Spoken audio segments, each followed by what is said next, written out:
I was staring at a cockpit filled with smoke, the alarms screaming a dissonant chorus that told me one thing: I was falling out of the sky. Most people think about their lives flashing before their eyes, but in that moment I only thought about the weight of what I was carrying, and it wasn't just my own life. I was behind the stick of a machine worth more than most small towns, carrying intel that could shift the balance of a global conflict. Every second I lost altitude, the stakes for my country surged. This wasn't just a mechanical failure, it was the start of a multi-million-dollar gamble where the house was the enemy territory rising up to meet me, and the chips were human lives and classified secrets. The silence after the engine cut was the loudest thing I've ever heard. 1 minute I'm cruising at 30,000 feet, the king of the clouds. The next, I'm a high velocity projectile aimed at a jagged mountain range. As I gripped the ejection handle, I knew the moment I pulled it, I wasn't just leaving my aircraft, I was triggering a chain reaction that would launch thousands of personnel into motion. From the Situation Room in DC to the deck of a carrier hundreds of miles away, the question wasn't just, can we save the pilot? It was, what happens if we don't? Because if that wreckage, or worse, its pilot, fell into the wrong hands, the cost wouldn't be measured in dollars, but in decades of lost security. The canopy shattered, the seat fired, and suddenly I was hanging by a thread in a frozen sky, watching my multi-million-dollar lifeline spiral into the mist below. That's when the real clock started ticking. Hitting the ground was like being struck by a freight train. The silence of the descent vanished, replaced by the biting sting of sub-zero wind. And the realization that I was now a ghost in a land that wanted me dead. I had to move. Fast. My survival kit was a masterpiece of engineering, but it couldn't hide the massive plume of smoke rising from my downed jet just a few miles away. That smoke was a beacon, and I knew the local militia would be racing toward it. If they found the wreckage first, they'd find the encrypted hardware. If they found me first, they'd have the ultimate bargaining chip. I scrambled into a ravine, my breath coming in ragged gasps that felt like glass in my lungs. Every snap of a twig sounded like a gunshot. I pulled out my beacon, a small device that felt heavier than lead. Activating it was a risk. It was a literal, "here I am" signal that our satellites would pick up, but so could anyone with the right scanners nearby. I flicked the switch. Now I was a signal in the dark, waiting to see who would tune in first. Miles away, the gears were already turning. I could almost picture the frantic energy in the command center. They weren't just looking at a map, they were looking at a political nightmare. To get to me, they'd have to violate restricted airspace and risk an international incident that could ignite a border war. They had to weigh the value of one pilot and a heap of classified scrap metal against the potential of a full-scale confrontation. I was a single pawn on a global chessboard, and the players were deciding if I was worth the risk of losing the queen. Hours felt like days as I lay pressed against the frozen earth, listening to the rhythmic thrum of rotors in the distance. My heart hammered against my ribs. Was it them or was it the rescue team? The sound grew louder, a deep, guttural growl that shook the very air in my lungs. It wasn't the high-pitched whine of the local. Light Scouts! It was the heavy, confident beat of a pavehawk. They had actually come. They were crossing into the no-go zone, risking everything on a gamble that I was still alive and the site wasn't an ambush. Suddenly, the sky erupted. Tracers lit up the tree line like lethal fireflies. The enemy had been waiting, using me as bait to bag an even bigger prize, a specialized rescue craft. I saw the door gunners opening up, brass casings raining down like golden hail as they laid down a curtain of lead to keep the militia back. The pilot was hovering in a narrow gap between the jagged rocks, a feat of flying that defied gravity and common sense. One wrong gust of wind and we'd all be a footnote in a disaster report. The cable dropped. It snaked down through the smoke and snow, a literal lifeline from the heavens. I didn't wait for it to hit the ground. I lunged from my cover, sprinting through the crossfire with a desperation I didn't know I possessed. As I clipped into the forest penetrator, I looked back at the burning wreckage of my jet. The recovery team had already dropped thermite charges on the sensitive tech. The millions of dollars in secrets were melting into a useless puddle of slag. They weren't there for the plane anymore. They were there for me. As the winch jerked me upward, I felt the terrifying transition from being a hunted animal to a rescued asset. But the danger was far from over. We still had to get out of their airspace. The climb felt like an eternity. Suspended in midair, I was a sitting duck while the air around us hissed with the sound of incoming rounds. The helicopter swayed violently as the pilot pushed the engines to their absolute limit, fighting the drag and the hostile fire. I felt hands, strong, gloved hands, reach down and haul me into the cabin. The door gunner didn't even look at me. He just kept his eyes glued to his sights, the roar of his weapon drowning out any attempt at a thank you. As we banked hard, pulling G's that pressed me into the floorboards, I looked out the open door. Below, the mountains were shrinking, and the site of my crash was nothing more than a fading orange glow in the twilight. We were hugging the terrain, flying so low that the rotor wash was kicking up snow from the peaks, staying below the enemy's radar net. It was a high-stakes game of hide-and-seek played at 200 knots. Every alarm in the cockpit was chirping, warning of radar locks from surface-to-air batteries miles away, but our electronic warfare suite was screaming back, jamming the signals just long enough for us to slip through the cracks. The tension in the cabin didn't break until we crossed that invisible line on the map, the border. The pilot's voice came over the internal comms, crackling and weary. "Feet dry, we're in the clear." Only then did the reality of the price tag hit me.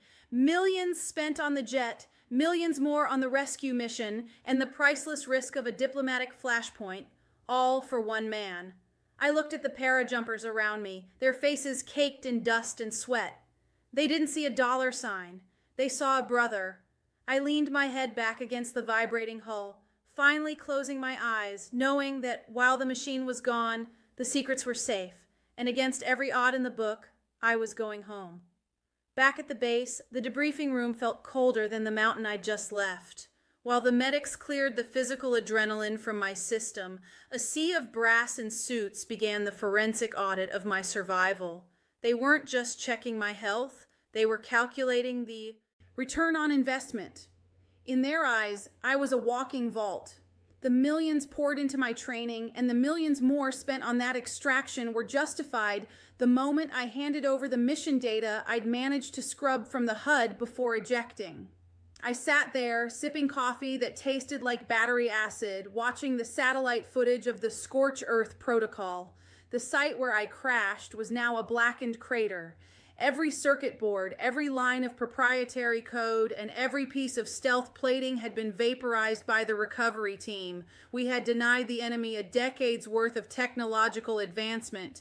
The rescue wasn't just a humanitarian act, it was a surgical strike to prevent a massive intelligence leak that would have cost the taxpayers billions and put every other pilot in the fleet at risk. As I walked out of the hangar and into the morning sun, I saw another bird being prepped for flight.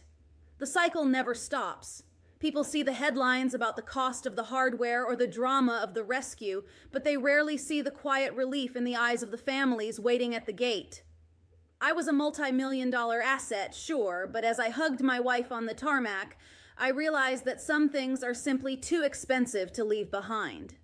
The mission was a success, the secrets were buried, and the most valuable piece of equipment in that cockpit, the pilot, was back where he belonged. Weeks later, I found myself sitting in a dark room, staring at a screen that replayed the thermal footage of my own rescue. It looked like a video game, white-hot blobs moving against a grainy gray background, but it was the reality that nearly ended me. The analysts pointed out things I hadn't even seen, a second insurgent team that was only 300 yards from my position when the Pavehawk touched down. If the rescue had been 60 seconds slower, the headline wouldn't have been about a successful extraction. It would have been about a hostage crisis that changed the course of foreign policy.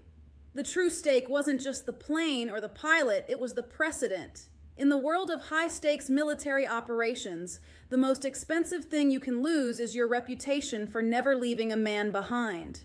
If the command had hesitated because of the price tag or the political risk, the trust that holds the entire front line together would have evaporated. That rescue mission sent a message to every other pilot sitting on a runway. Go ahead, Push the limits. We've got your back, no matter the cost. I walked over to a small locker and pulled out my flight suit, still smelling of jet fuel and mountain air. The patches were charred, and the fabric was torn, but it was a reminder that I was more than a line item on a government budget. In the end, the multi-million-dollar rescue wasn't about the money at all. It was about the fact that some values are absolute, and some secrets are worth moving heaven and earth to keep. I looked out at the flight line one last time, ready to do it all over again, knowing that in this game, the stakes are always life and death, and everything else is just math. The fallout of that day didn't stay on the mountain. It followed me into the halls of power where the real accounting happened. I was called to testify in a closed-door session, sitting across from men in suits who looked at my survival through the lens of a spreadsheet. They asked about the precise moment I initiated the self-destruct sequence on the flight computer. They wanted to know if I had seen any unauthorized personnel near the wreckage before the thermite ignited. It was a cold reminder that while I was fighting for my breath, they were fighting a war of information. The room went silent when I told them that the enemy had been using sophisticated signal jammers, tech they shouldn't have possessed. That was the stake no one talked about. My rescue wasn't just about saving a pilot. It was a reconnaissance mission that proved our adversaries were bridging the gap in electronic warfare. If I hadn't made it back, we would have been flying blind into the next decade. My survival provided the missing piece of a puzzle that redefined our entire national defense strategy. Now, when I look at the sky, I don't just see clouds and altitude. I see a battlefield where the currency is measured in seconds and secrets. I was the million-dollar gamble that paid off, not because I'm a hero, but because the system decided that some truths are too dangerous to be left in the dirt. I walked away with my life. The country walked away with its secrets, and the enemy was left with nothing but a hole in the ground and a lot of questions. That's the reality of the edge, where the price of failure is a cost no nation can afford to pay. I remember the final moment before I stepped off that base for my transition back to civilian life. My commanding officer pulled me aside and handed me a small, jagged piece of blackened titanium.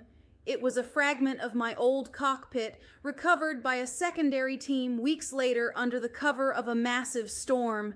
It was cold, heavy, and scarred, just like me. He didn't say a word. He just nodded. That piece of metal represented the millions of dollars that were vaporized to ensure I could stand there and shake his hand. It's easy for the public to look at a budget report and see a waste of resources, but they aren't the ones hanging from a cable while the world burns below them. They don't see the silent pact made between a country and its soldiers.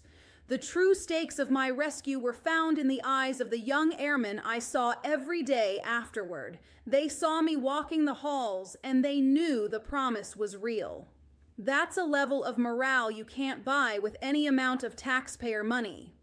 As I drive away from the flight line for the last time, the sound of a jet engine roaring overhead makes me look up. It's a beautiful, terrifying sound. I'm leaving the service, but the story doesn't end with me. Somewhere out there, another pilot is pushing the envelope, trusting that if the worst happens, the world will stop turning until they are found. I was the million-dollar rescue, the headline that faded, and the secret that stayed buried. But more than that, I was proof that no matter the cost, some things and some people are always worth the save.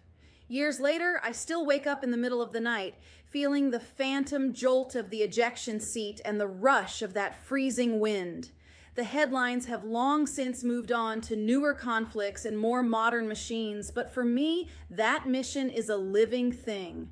I've seen the reports since then, the redacted files that suggest my rescue actually prevented a major diplomatic fallout that could have spiraled into a full-scale war. It turns out my position was so close to a sensitive border that any delay would have allowed the local militia to hand me over to a rival superpower.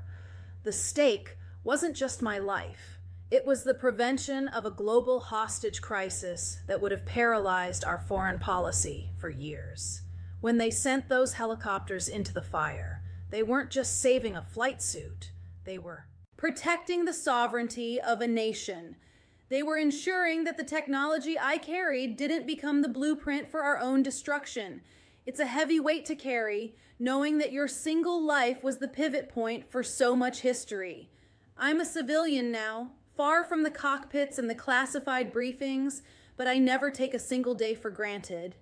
Every morning I spend with my family is a morning that cost millions of dollars and required the courage of hundreds of men and women I'll never be able to fully thank. My story is a testament to a simple, brutal truth of the modern world. When the stakes are high enough, there is no price too great to pay for the truth, for the secret, and for the soul behind the machine. I was the multi-million-dollar gamble, and every day I wake up, I make sure I'm worth the investment. Sometimes I wonder if the enemy realizes how close they actually got. They weren't just chasing a man, they were chasing a shadow of the future. The wreckage they poked through was a hollow shell, but the real prize, the data in my head and the survival of the pilot who knew how to use it, was already slipping through their fingers at 200 knots. That's the part the news reports always miss. They talk about the hardware and the cost of the fuel, but they don't talk about the invisible wall we built that day. We proved that our resolve is more expensive than our equipment. I recently saw a photograph of the crash site taken by a commercial satellite a year after the event. It's just a small, discolored patch of earth now, barely visible against the rugged terrain. Nature is reclaiming the mountain, but the impact of those few hours still ripples through the intelligence community. Because of that rescue, new protocols were written, new sensors were developed, and the next generation of aircraft is even harder to track. My failure in the sky led to a victory in the lab that will protect pilots for the next 30 years. I'm just one man, living a quiet life now, but I know the truth. That multi-million-dollar rescue was the loudest statement my country ever made. It said that we don't calculate the cost of a life in dollars. We calculate it in loyalty. As I sit on my porch and watch the sun dip below the horizon, I don't see a tragedy in that lost jet. I see a triumph in the fact that I'm here to tell the story. The stakes were everything, the cost was staggering, and I'd like to think, looking at the world today, that it was a bargain.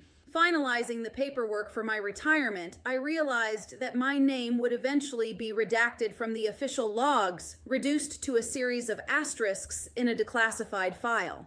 To the world, I'll be Pilot X, the central figure in a legendary recovery. But to the men who flew into that valley, I was just a voice on the radio they refused to let go silent.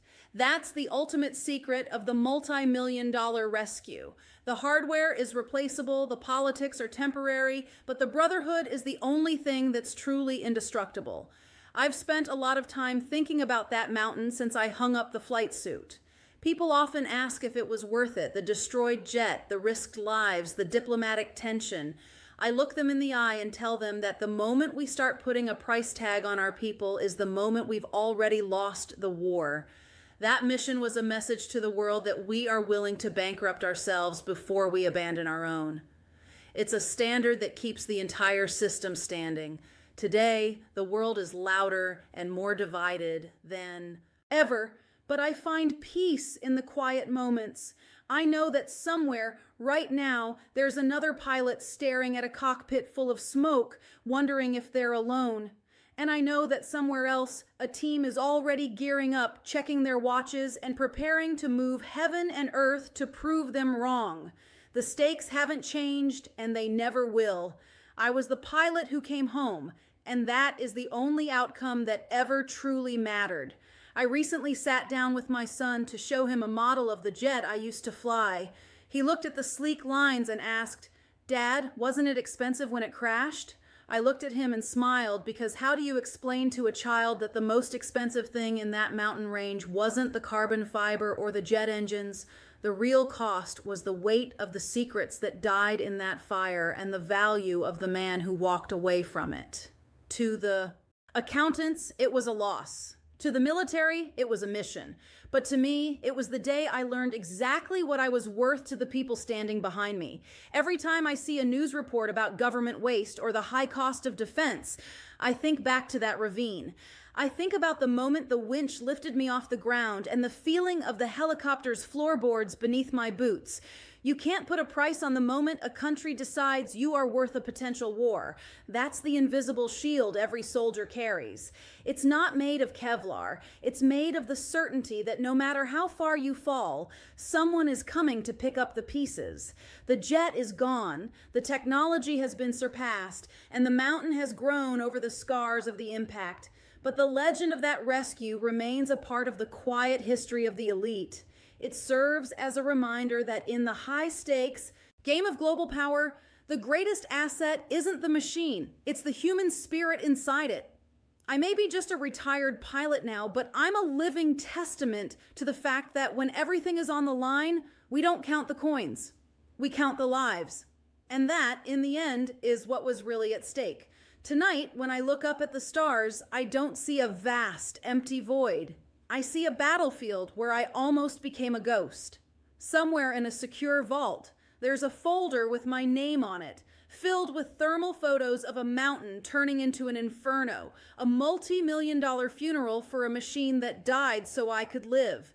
People still argue over the cost, debating the price of the fuel and the risk of the rotors, but they're asking the wrong questions. The real question is, what is the price of a secret that can topple a government? What is the value of a pilot who knows too much to be captured? As I watch the lights of a distant plane blink across the midnight sky, I realize the enemy didn't just lose a jet that day. They lost the chance to break our spirit. They learned that there is no mountain high enough, no valley deep enough, and no price tag large enough to keep us from coming for our own. I am the man who fell from the sky and lived to tell the tale, a living shadow of a mission that never officially happened. The wreckage is buried, the files are classified, and the sensors are dark. But I'm still here, and in this game of shadows, that is the only victory that counts. The mission is over, the debt is paid, but the watch never ends.